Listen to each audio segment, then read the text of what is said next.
अतिथि देवो भवः। दोस्तों, हमारे भारत देश में मेहमानों को देवताओं के समान समझा जाता है। इस कहानी से आप लोगों को बहुत कुछ सीखने को मिलेगा, तो चलिए शुरू करते हैं। गर्मी बहुत तेज थी। 3-4 दिनों से बराबर लू चल रही थी और जगह जगह मौतें हो रही थी। शहर की सड़कें चूल्हे पर चढ़े तवे की तरह तप रही थी। बड़े लोगों ने दरवाजों पर खस की पट्टियां लगवा ली थी और उनके नौकर उन्हें पानी से तर कर रहे थे। दुकानों पर पर्दे गिरे हुए थे। पटरी पर बैठने वाले नाई, खोमचे वाले और लॉटरी के टिकट बेचने वाले ओवरब्रिज के नीचे पहुंच गए थे और शाम होने का इंतजार कर रहे थे। रिक्शों में लोग इस तरह दुबक कर बैठते थे मानो शरीर का कोई अंग अगर बाहर निकलेगा तो वह जल जाएगा। प्रायः सभी के रुमाल पसीना पोंछते पोंछते काले हो गए थे। देहात के लोग तो अपने चेहरों को मोटे तौलिए या गमछे से इस तरह लपेटे हुए थे कि दूर से वे डाकू जैसे दिखाई पड़ते थे। पैदल चलने वाले लोगों ने अपने सिर पर छाता नहीं तो अपना बैग ही रख लिया था। किसी किसी ने तो रुमाल को ही सिर पर बांध लिया था। ठेलों पर बिकने वाला पानी 5 पैसे गिलास से बढ़कर 10 पैसे के भाव हो गया था। इस तरह गर्मी ने उस शहर की समाज व्यवस्था और अर्थव्यवस्था को पूरी तरह अपनी गिरफ्त में ले लिया था। लोग आजाद होते हुए भी गुलाम थे और मजे की बात ये कि वे गर्मी का कुछ बिगाड़ नहीं सकते थे। अतः लू से बचने लिए उन्होंने अपने जेबों में प्याज की छोटी मोटी पोलियां रख ली थी और शुक्र मना रहे थे। एक छोटा सा प्याज सलमान साहब की जेब में भी पड़ा था। इसे उनकी बीवी ने चुपके से रख दिया था। सलमान साहब को हालांकि इस बात का पूरा पता था, पर वे यही मानकर चल रहे थे कि प्याज के बारे में उन्हें कुछ भी नहीं मालूम और अपने इस विश्वास पर वे डटे हुए थे कि लू का प्याज से कोई संबंध नहीं होता। सलमान साहब अपना सूटकेस उठाए छन छन करती सड़क पर बढ़े जा रहे थे। हालांकि उनकी इच्छा हो रही थी कि अपने सिर पर औरों की तरह वे भी रुमाल बांध ले या तौलिया निकालकर चेहरे के इर्द गिर्द लपेट ले, पर असुविधा के ख्याल से वे ऐसा नहीं कर पा रहे थे। इसके अलावा उन्हें इस बात की उतावली भी थी कि जल्दी से वे मिश्रीलाल गुप्ता के निवास पर पहुंच जाएं। रिक्शा उन्हें मिला नहीं था, अतः अपने मन को वे ये भी समझाते जा रहे थे कि स्टेशन से उसका कमरा ज्यादा दूर नहीं है। ये बात मिश्रीलाल ने ही उन्हें बताई थी। सलमान साहब मिश्रीलाल गुप्ता से मिलने पहली बार उस शहर में पहुंचे थे। मकान नंबर तो उन्हें याद था, पर सिचुएशन का पता नहीं था। लेकिन उन्हें पूरा विश्वास था कि वे मिश्रीलाल गुप्ता को अवश्य ही ढूंढ लेंगे। मिश्रीलाल गुप्ता सलमान साहब के पड़ोस का एक ऐसा लड़का था जो कस्बे भर में अपने क्रांतिकारी विचारों के कारण मशहूर था। गुप्ता खानदान का वो पहला युवक था जिसने मांस खाना आरंभ कर दिया था और मुसलमान होटलों में चाय पिया करता था। जी हाँ, जिस तरह बनारस का विश्वविद्यालय हिंदू है और अलीगढ़ का विश्वविद्यालय मुसलमान, ठीक उसी तरह उनके कस्बे के होटल भी हिंदू और मुसलमान थे। ये बात अलग है कि हिंदू होटलों में मुसलमानों के लिए या मुसलमान होटलों में हिंदुओं के लिए प्रवेश की कोई मनाही नहीं थी। फिर भी जो धार्मिक लोग थे वे इसे बुरा समझा करते थे। सलमान साहब के पड़ोसी जैकी साहब हमेशा मुसलमान हलवाई के यहाँ से ही मिठाई मंगवाते थे, क्योंकि शिवचरण हलवाई जो था वो हिचकिची से नहीं रहता था। उस कस्बे में उन दिनों एक ही स्कूल था और वहाँ सबको अनिवार्य रूप से संस्कृत पढ़नी पड़ती थी। अतः सलमान साहब ने भी रामा पढ़ा और नतीजा यही निकला कि वे उर्दू नहीं पढ़ सके। जैसे मिश्रीलाल के बाबा गिरधारी लाल गुप्ता अपने जमाने में सिर्फ उर्दू ही पढ़ सके थे, संस्कृत सीखने का मौका उन्हें नहीं मिला था। एक तो वैश्य, दूसरे मदरसे में उसका प्रबंध नहीं था। इसी किस्म की मजबूरियों ने सलमान साहब से संस्कृत पढ़वाई और जब वे उच्च शिक्षा लेने के लिए शहर पहुंचे तो वहां भी उन्होंने संस्कृत ही पढ़ी। उन्हें विश्वास था कि M0 A0 करने के बाद वे कहीं न कहीं संस्कृत के लेक्चरर हो जाएंगे, पर ऐसा नहीं हुआ और अब वे अपने ही कस्बे के नए खुले इस्लामिया मिडिल स्कूल में हिस्ट्री पढ़ाने लगे थे। मिश्रीलाल जिन दिनों इंटर कर रहा था, सलमान साहब ने उसे सुबह शाम संस्कृत पढ़ाई थी, अतः वह उन्हें अपना गुरु मानता था और चरण छूता था। अब वो B0 A0 कर चुका था और किसी कंपटीशन की तैयारी कर रहा था। उसकी प्रबल इच्छा थी कि सलमान साहब जब उसके शहर में आए तो उसके निवास पर अवश्य पधारे। मिश्रीलाल की इस इच्छा को अनपेक्षित रूप से पूर्ण करने के लिए ही वे बगैर सूचना दिए उस शहर में पहुंच गए थे। अचानक उसके दरवाजे पर दस्तक देकर उसे चौंका देना चाहते थे। सलमान साहब ने मोहल्ले का नाम याद किया, गोपालगंज। हाँ, यही नाम है। मकान नंबर B562, राधारमण मिश्र का मकान। स्टेशन से यही कोई आधा मील पर स्थित था। क्यों भाई साहब, गोपालगंज किधर पड़ेगा? उन्होंने एक दुकानदार से पूछा तो पान की पीक थूकने का कष्ट न करते हुए उसने गलगलाकर यह बताया कि वे महाशय थोड़ा आगे निकल आए हैं, पीछे मुड़कर बिजली के उस वाले खेमे से सटी हुई गली में घुस जाएं। सलमान साहब उसकी दुकान के शेड से जब बाहर निकले तो लू का एक थपेड़ा चट से उनके गाल पर लगा और उन्होंने अपनी एक हथेली कनपटी पर लगा ली। ठीक उसी वक्त उन्हें अपनी जेब में पड़े हुए प्याज का भी ख्याल आया और क्षण भर को वे आश्वस्त हुए। हाँ, यही गली तो है। उन्होंने बिजली के खंभे को ध्यान से देखा और गली में घुस गए। दाहिनी ओर ए ब्लॉक था। सलमान साहब ने सोचा कि बाईं ओर जरूर बी ब्लॉक होगा, पर उधर एच ब्लॉक था। वे और आगे बढ़े, शायद ए वाली साइड में ही आगे चलकर बी पड़े, लेकिन नहीं, जहां ए खत्म हुआ वहां से एम शुरू हो रहा था। बाईं ओर सी था। वे चकरा गए। कहाँ जाना है? एक सज्जन सड़क पर चारपाई निकालकर उसे पटक रहे थे और नीचे गिरे हुए खटमलों को मार रहे थे। उन्होंने उनकी बेचैनी को शायद भांप लिया था। सलमान साहब ने खुद अपने जूते से खटमल के एक बच्चे को मारा और पूछा, यह मकान न भी 562 किधर पड़ेगा? ओह, मिसिर जी का मकान वह पुराने गोपालगंज में है। आप इधर से चले जाइए और आगे चलकर मंदिर के पास से दाहिने मुड़ जाइएगा। वहाँ किसी से पूछ लीजिएगा। सलमान साहब ने उन्हें धन्यवाद दिया और चल पड़े। मंदिर के पास पहुंचकर जब वे दाहिनी ओर मुड़े तो उन्होंने देखा कि पीछे 4-5 भैंसें बंधी हैं और एक लड़की अपने बरामदे में खड़ी होकर दूर जा रहे चूड़ी वाले को बुला रही है।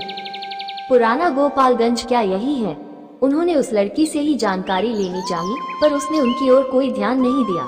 उसका सारा ध्यान चूड़ी वाले के ठेले पर लगा हुआ था। सलमान साहब आगे बढ़ गए। थोड़ा और आगे जाने पर पुराने ढंग के ऊंचे ऊंचे मकान उन्हें दिखाई पड़े, जिनकी छाया में उस इलाके की सकरी सड़कें अपेक्षाकृत काफी ठंडी थीं और नंग धड़ंग बच्चे उन पर उछल रहे थे। सलमान साहब का मन हुआ कि यहाँ वे क्षण भर के लिए खड़े हो जाएं, पर अपने इस विचार का उन्होंने तुरंत ही परित्याग किया और चलते रहे। सामने एक लड़का दौड़ा आ रहा था। उसके पीछे पीछे एक मोटा सा चूहा घिसटा आ रहा था। लड़के ने चूहे की पूंछ में सुतली बांध दी थी और उसका एक छोर थामे हुए था। सलमान साहब को देखकर जैसी कि उन्हें उम्मीद थी वो बिल्कुल नहीं ठिठका और उनकी बगल से भागने के चक्कर में उनसे टकरा गया। ये मकान नबी 562 किधर है जी? तुम्हें पता है मिश्र जी का मकान? लड़के ने उनकी ओर उड़ती सी नजर डाली और एक मकान की ओर संकेत करता हुआ भाग गया। उसके पीछे पीछे चूहा भी घिसटता हुआ चला गया। सलमान साहब ने एक ठंडी सांस ली और उस विशालकाय इमारत के सामने जाकर खड़े हो गए। वहां बाहर की 2 औरतें चारपाई पर बैठी थीं और पंजाब समस्या को अपने ढंग से हल करने में लगी हुई थीं। अरे बेटन की अम्मा, वो तो भाग मनाओ कि हम हिंदुस्तान में हैं। पंजाब में होती तो न जाने क्या गत हुई होती। राधाचरण मिश्र जी का मकान यही है। स्त्रियां चारपाई पर बैठी रही, जबकि सलमान साहब ने सोचा था कि वे उठ खड़ी होंगी जैसा कि उनके कस्बे में होता है, लेकिन ये तो शहर है। मिसिर जी यहाँ नहीं रहते, वे जवाहर नगर में रहते हैं। यहाँ सिर्फ उनके किराएदार रहते हैं। एक स्त्री ने उन्हें जानकारी दी और खामोश हो गई। क्या काम है? दूसरी ने पूछा और अपना सिर खुजलाने लगी। उनके मकान में एक लड़का रहता है, मिश्रीलाल गुप्ता, उसी से मिलना था। ऊपर चले जाइए, सीढ़ी चढ़कर दूसरा कमरा उन्हीं का है, उस सिर खुजलाने वाली औरत ने बताया और खड़ी हो गई। सलमान साहब भीतर घुस गए। वहाँ अंधेरा था और सीढ़ी नजर नहीं आ रही थी। थोड़ी देर तक खड़े रहने के बाद उन्हें कोने में एक नल दिखाई पड़ा, फिर सीढ़ी भी दिखने लगी और वे संभल कर ऊपर चढ़ने लगे। इस बीच उन्होंने अनुमान लगाया कि मिश्रीलाल सो रहा होगा और दरवाजा खटखटाकर उसे जगाना पड़ेगा। वो हड़बड़ाकर उठेगा और सिटकिनी खोलकर आंखें मलते हुए बाहर देखेगा, फिर सामने उन्हें पाकर चरणों पर झुक जाएगा। कौन? सीढ़ियां खत्म होते ही इस पार से किसी स्त्री का प्रश्न सुनाई पड़ा और वे ठिठक गए। मिश्रीलाल जी हैं क्या? थोड़ा ठहरिए, उस स्त्री ने जरा सख्ती के साथ कहा और सलमान साहब को लगा कि स्त्री किसी महत्वपूर्ण काम में लगी हुई है। वे बिना किवाड़ों वाले उस द्वार के इस पार खड़े हो गए और कुछ सोचने लगे। तभी उन्होंने देखा कि अधेड़ वय की गोरी सी औरत मात्र पेटीकोट और ब्रेसियर पहने बरामदे से भागकर सामने वाली कोठरी में घुस गई और जल्दी से साड़ी लपेटकर ब्लाउज का हुक लगाते हुए बाहर निकल आई। आइए, उसने सलमान साहब को पुकारा तो वे इस प्रकार भीतर घुसे जैसे उन्होंने उस स्त्री को अभी थोड़ी देर पहले भीतर घुसते हुए देखा ही नहीं। स्त्री ने भी शायद यही सोचा और इत्मीनान से खड़ी रही। सलमान साहब ने देखा कि बरामदे में बने परनाले के मुहाने पर एक उतरी हुई गीली साड़ी है और जय साबुनों की गंध पूरे माहौल में भरी हुई है। मिश्री लाल जी बगल वाले कमरे में रहते हैं, पर वे हैं नहीं, सुबह से ही कहीं गए हुए हैं। आप कहाँ से आ रहे हैं? बैठिए। स्त्री ने अत्यंत विनम्रता के साथ ये सब कहा और एक बंसखट बिछाकर फिर भीतर घुस गई। थोड़ी देर बाद वो एक तश्तरी में गुड़ और गिलास में पानी लिए हुए बाहर आई और बंसखट पर तश्तरी रखकर खड़ी हो गई। पानी पीजिए, आज गर्मी बहुत है। इतना कहकर उसने अपनी उतारी हुई साड़ी की ओर देखा और न जाने क्या सोचकर पानी रखकर फिर भीतर घुस गई। अब की वो ताड़ का एक पंखा लेकर लौटी और उसे भी बंसखट पर रख दिया। सलमान साहब ने गुड़ खाया, पानी पिया और पंखा लेकर उसे हल्के हल्के डुलाने लगे। मिश्रीलाल कहीं बाहर तो नहीं चला गया है? बाहर तो नहीं गए हैं, शहर में ही होंगे, कहीं पिक्चर विक्चर गए होंगे या किसी दोस्त के यहाँ चले गए होंगे। रोज तो कमरे में ही रहते थे, आज ही निकले हैं बाहर। सलमान साहब ने घड़ी देखी, 3 बज रहे थे। उन्होंने थकान का अनुभव किया और बंसखट पर थोड़ा पसर गए। स्त्री फिर भीतर से तकिया ले आई। आप थोड़ा आराम कर ले, गुप्ता जी शाम तक तो आ ही जाएंगे। स्त्री ने उनके सिरहाने तकिया रखा और अपनी गीली साड़ी बाल्टी में रखकर नीचे उतर गई। सलमान साहब जब लेटे तो जेब में पड़ा प्याज उन्हें गड़ने लगा और उन्होंने उसे बाहर निकालकर चारपाई के नीचे गिरा दिया। थोड़ी देर बाद उन्हें नींद आ गई। नींद में उन्होंने सपना देखा कि उनके स्कूल में मास्टरों के बीच झगड़ा हो गया है और P0T0 टीचर सत्यनारायण यादव को हेड मास्टर साहब बुरी तरह डांट रहे हैं। सलमान साहब उनका पक्ष लेकर आगे बढ़ते हैं तो सारे मास्टर उन पर टूट पड़ते हैं। उनकी नींद टूट जाती है, वे उठकर बैठ जाते हैं। लगता है रात हो गई है। भीतर एक मटमैला सा बल्ब जल रहा है जिसकी रोशनी बरामदे में भी आ रही है। बरामदे में कोई बल्ब नहीं है। भीतर से आने वाली रोशनी के उस चौकोर से टुकड़े में ही एक स्टोव जल रहा है और स्त्री सब्जी छौंक रही है। जहां दोपहर में जय साबुन की गंध भरी हुई थी, वही अब जीरे की महक उड़ रही है। मिश्री लाल नहीं आया अभी तक। अरे अब हम क्या बताएं कि आज वे कहाँ चले गए हैं। रोजाना तो कमरे में ही घुसे रहते थे, उस स्त्री ने चिंतित मन से कहा और स्टील के एक गिलास में पहले से तैयार की गई चाय लेकर उनके सामने खड़ी हो गई। अरे आपने क्यों कष्ट किया? इसमें कष्ट की क्या बात है, चाय तो बनती ही है शाम को। सलमान साहब ने गिलास थाम लिया। स्त्री स्टोव की ओर मुड़ गई। तभी एक सद्य स्नात सज्जन कमर में गमछा लपेटे जनेऊ मलते हुए सीढ़ियां चढ़कर ऊपर आए और कमरे में घुसकर हनुमान चालीसा का पाठ करने लगे। जीरे की महक के साथ साथ अब अगरबत्ती की महक भी वातावरण में तैरने लगी। सलमान साहब ने भीतर झांक कर देखा तो पाया कि उस कमरे में पूरी गृहस्थी अत्यंत सलीके के साथ सजी हुई थी और दीवारों पर राम, कृष्ण, हनुमान, कृष्ण, शंकर, पार्वती, लक्ष्मी और गणेश आदि विभिन्न देवी देवताओं के फोटो टंगे हुए थे। वहीं एक और लकड़ी की एक तख्ती लगी थी जिस पर लिखा था Ram Manohar Pandey, assistant telephone operator. वे सज्जन अपने दाहिने हाथ में अगरबत्ती लिए, बाएं हाथ से दाहिने हाथ की टिहुनी थामे सभी तस्वीरों को सुगंधित धूप से सुवासित कर रहे थे और बीच बीच में गीता के कुछ श्लोक भी सही गलत उच्चारण के साथ बोल जाते थे। छत पर एक गंदा सा पंखा अत्यंत धीमी चाल से डोल रहा था। स्त्री ने सब्जी पका ली थी और अब वो रोटियां बना रही थी। सलमान साहब की इच्छा हुई कि अब वे वहां से चल दें और किसी होटल में ठहर जाएं। सुबह आकर मिश्रीलाल से मिल लेंगे क्योंकि रात काफी होती जा रही है और उसका अभी तक पता नहीं है। वे खड़े हो गए। मैं अब चलता हूँ, कल सवेरे आकर मिल लूंगा। उन्होंने अपना बैग उठा लिया। कहाँ जाएंगे? स्त्री ने उनसे सीधा सवाल किया और पीछे मुड़कर उनकी ओर ताकने लगी। किसी होटल में रुकूंगा। क्यों भाई साहब, होटल में क्यों रुकिएगा? क्या यहाँ जगह नहीं है? खाना तैयार हो गया है, खा लीजिए और छत पर चलकर लेटिए। रात में गुप्ता जी आ ही जाएंगे और अगर न भी आए तो सुबह चले जाइएगा। इस टाइम तो मैं आपको न जाने दूंगी। आइए, जूता बूता उतारिए और हाथ मुंह धोकर खाने बैठिए। नहीं भाभी जी, आप क्यों कष्ट उठाती हैं? उस स्त्री को अब भाभी कहने में कोई हर्ज नहीं लगा। सलमान साहब को कष्ट की क्या बात है? आइए खाना खाए। सलमान साहब विवश हो गए। उन्होंने जूते उतारे और हाथ मुंह धोकर खड़े हो गए। अब तक पांडे जी अपनी पूजा आराधना से खाली हो गए थे और भीतर बिछी चौकी पर बैठकर कुछ कागज पत्तर देख रहे थे। सलमान साहब को उनसे नमस्कार करने तक का मौका अभी नहीं मिला था। ये उन्हें बहुत खल रहा था। लेकिन अब इतनी देर बाद नमस्कार करने का कोई औचित्य भी नहीं था, इसलिए उन्होंने सीधे सीधे बात करने की कोशिश की। भाई साहब, आप भी उठिए। नहीं, आप खाइए, मैं थोड़ी देर बाद भोजन करूंगा, उन्होंने तनिक शुष्क स्वर में सलमान साहब को उत्तर दिया और बगैर उनकी ओर देखे अपने कागज पत्तर में उलझे रहे। आप बैठिए, दिन भर के भूखे प्यासे होंगे, वे बाद में खा लेंगे। दफ्तर से आकर उन्होंने थोड़ा नाश्ता भी लिया है, आप तो सो रहे थे।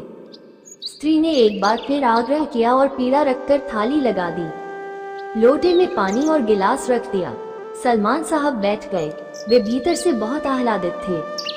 उनके कस्बे में ऐसा नहीं हो सकता कि बगैर जाति धर्म की जानकारी किए कोई ब्राह्मण किसी को अपने चौके में बैठाकर खाना खिलाए, लेकिन शहर में ऐसा हो सकता है।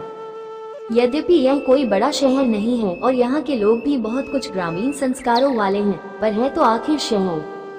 यहाँ के पढ़े लिखे लोग प्रगतिशील विचारों के होते हैं, उनमें संकीर्णता नहीं होती, वे धर्म प्रवण होते हुए भी रूढ़ धारणाओं से मुक्त होते हैं। सलमान साहब सोच रहे थे और खा रहे थे। उन्हें बैंगन की सब्जी बहुत अच्छी लग रही थी। ताजे आम का अचार यद्यपि पूरा गला नहीं था, पर स्वादिष्ट था। रोटियों पर घी भी चुपड़ा हुआ था। ऐसी रोटियां उनके घर में नहीं बनती। वहां तो उल्टे तवे पर बनी हुई विशालकाय और अर्धसिंह की चपातियां किसी पुराने कपड़े में लिपटी रखी होती हैं। स्त्री ने एक फूली हुई भाप उड़ाती रोटी उनकी थाली में और डाल दी थी। आप गुप्ता जी के गांव से आए हैं? सलमान साहब ने सिर उठाया।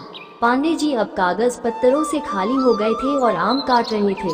उनकी आवाज में उसी तरह की शुष्कता विद्यमान थी। जी हाँ, सलमान साहब ने जवाब दिया और अचार उठाकर चाटने लगे। पांडे जी ने संकेत से पत्नी को भीतर बुलाया और आम की 3 फांकियां थमा दी। स्त्री ने उन्हें सलमान साहब की थाली में डाल दिया। आप उनके भाई हैं? फिर वही शुष्क स्वर। सलमान साहब को कोफ्त हुई। जी नहीं, वो मेरा शिष्य है। क्या आप अध्यापक हैं? जी हाँ। कहाँ पढ़ाते हैं? आप ही गुप्ता हैं? जी नहीं। ब्राह्मण हैं? नहीं, मैं मुसलमान हूँ, मेरा नाम मोहम्मद सलमान है। उन्होंने अपना पूरा परिचय दिया और रोटी के आखिरी टुकड़े में सब्जी लपेटने लगे।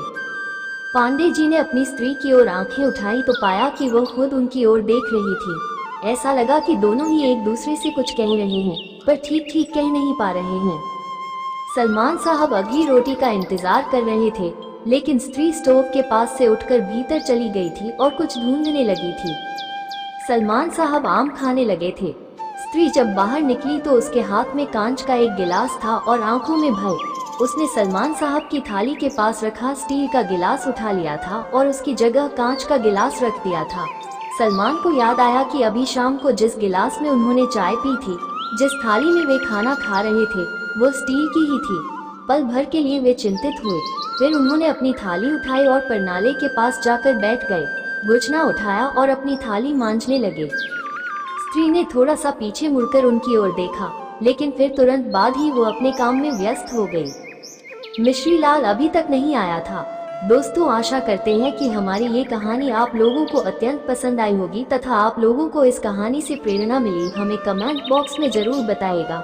और ऐसे ही अद्भुत, रोचक, तथ्यात्मक, भावात्मक, ज्ञानवर्धक और ऐसी ही रोचक कहानियां सुनने के लिए हमारे चैनल को लाइक, सब्सक्राइब और शेयर करना ना भूलें, जिससे आपके माध्यम से आपके मित्रों और रिश्तेदारों को भी ज्ञानवर्धक जानकारी प्राप्त हो सके। धन्यवाद।